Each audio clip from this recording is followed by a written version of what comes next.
إلا طاحت تعرفها طايحة.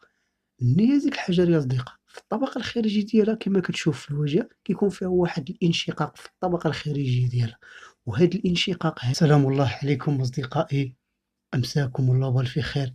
هذه بصراحة قناة ديالي جديدة، وراه كنت كنشر فيها في البحث عن الأحجار الكريمة والنيازك في المغرب، يعني خصصتها في المجال البحث عن الأحجار الكريمة والنيازك في المغرب، ولكن للأسف أصدقاء راه فيها يعني تقريبا ما كاينش شي دعم فيها.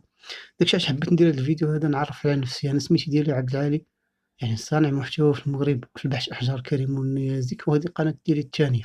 في هذه الحلقة هذه غنوريكم بعض الناس كتسول الله يجازيك بخير ما الفرق بين النيازك وما الفرق بين يعني الأحجار العادية. خصوصًا كاين بعض الناس الله يجازيهم بخير عندهم أحجار الكوارتز وتيقولوا راه نيازك. الله يجازيكم بخير. بالنسبة للكوارتز يعني كيكون في الطبقة ديالو خارجية زجاجية، وأي حجرة عندك كيما غادي تكون النوع ديالها، فيها النوع ديال الكوارتز بلا ورات من الكوارتز عارفها ماشي نيزك، لأن النيازك كتكونش فيها الكوارتز، غالبًا بعض النيازك كتجي فيها الزيتون الزبرجد، وهذا غالبًا كتسمى هادوك النوع ديال النيازك بلاستيك، أولا ما يُصنَّف بالنيازك يعني فيه حبيبات ديال الدهب. الناس كيصنفوها، حنا كنقولوا النيازك بلاستيك. شنو هما هاد النيازك بلاستيك أصدقاء؟ كما كتشوفوا على الواجهة هذا واحد النوع ديال النيازك بلاستيك، وهاد النوع ديال النيازك بلاستيك تكون زينة في المنازل، وغالبًا كيعطي واحد المنظر زوين.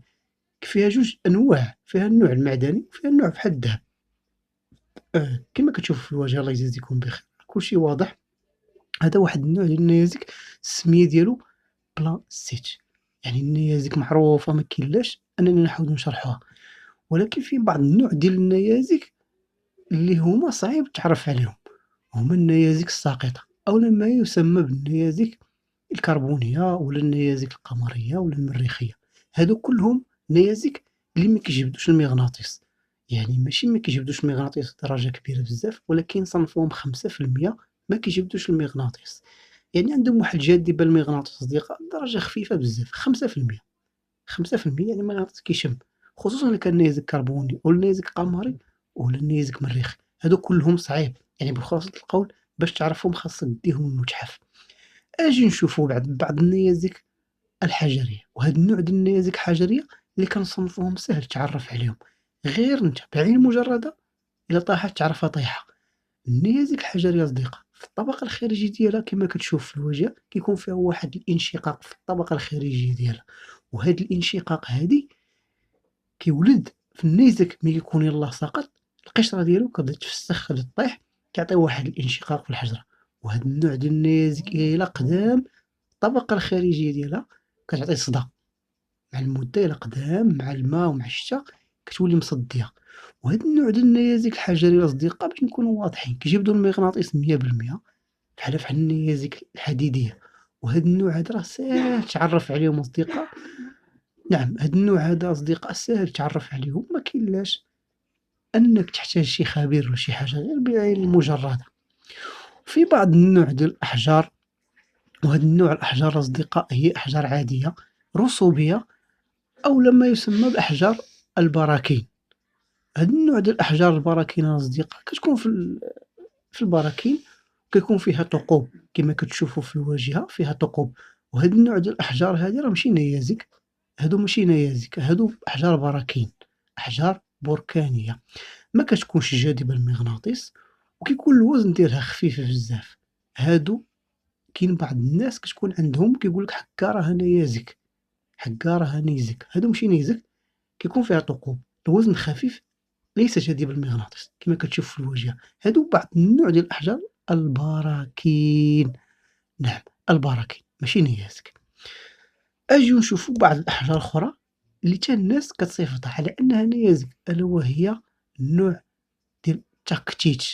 هذا غالبًا العلماء صنفوه اصطدام أو انصهار، غالبًا يقدر يكون انصهار نيزك، غالبًا يكون انصهار بركان. الصراحة أنا هاد النوع هذا كنلقاه في البحر بزاف، وغالبًا صنعت منه قلادات ومجوهرات في قناتي الثانية كنظن بلا ما يعني نقولو. على أي حال النوع ديال التاكتيت ماشي نيزك حقيقي، كيكون الوزن ديالو خفيف كتكون فيه زجاجية كما كيبان لكم على الواجهة، راني كنتكلم وكاين الفيديو على الواجهة، ممكن أن الفيديو على الواجهة يفيد أكثر. هذا واحد النوع ديال التاكتيت أصدقاء، نعم هذا واحد النوع ديال التاكتيت غالبًا كتلقاوه الناس طايح في الأرض، غالبًا كيقول لك اصطدام، غالبًا تينقول لك يعني رعدة طايحة بالمغربية رعدة طايحة، نعم. هذا كيكون بحال الزجاج صالح للصقل قلادات ومجوهرات، الله يبارك فيك، وهذا السميت ديالو تاكتيت ماشي نيزك تاكتيت. فمعظم الأصدقاء النيازك كتبان في القشرة الانصهارية ديالها، معظم النيازك. فهذا نصيحة مني أنايا، إلا بغيتي أنك تعرف حجرة واش نيزك أولا تعلّم مزيان، تقرا انصهار الطبقة الخارجية، تقرا الانصهار، انصهار الحجرة أولا النيزك كيطيح كيخلي انصهار في القشرة الانصهاري، فما كاينش الخل ولا العافية ولا داك الشي اللي كتشوفوه غيوريكم، لا أصدقائي، هي تقرا على الطبقة الخارجية الحجرة، تقرا على الطبقة الخارجية حجرة باش تعرف حقًا النيازك الحقيقية وكيفاش تبحث عليها في الطبيعة. شي إلا قريتي على الطبقة الخارجية غتكون تعرف على ساهل النيازك، مع يجي عندك النيزك ديرها هكا لا قشرة ما فيهاش لا حبيبات كوندريت تكون ساهل تعرف عليها. المهم كان هذا فيديو قصير حبيت أنني غير نوضح لكم بعض أنواع النيازك باش أنك تتعرف وتستافد أكثر. فإلا عجبك هذا النوع ديال المحتوى اللي كنقدمو دابا وهاد المعلومات فممكن نغير المحتوى ديال البحث وندير هذا النوع التعليمي ديال أحجار النيازك الأحجار الكريمة باللغة المغربية. هادشي كله كيتعلق بك نتايا، ما تنساش واحد اللايك والاشتراك، وأنا نقول لك بارك الله فيكم جزاكم الله والسلام الله عليكم.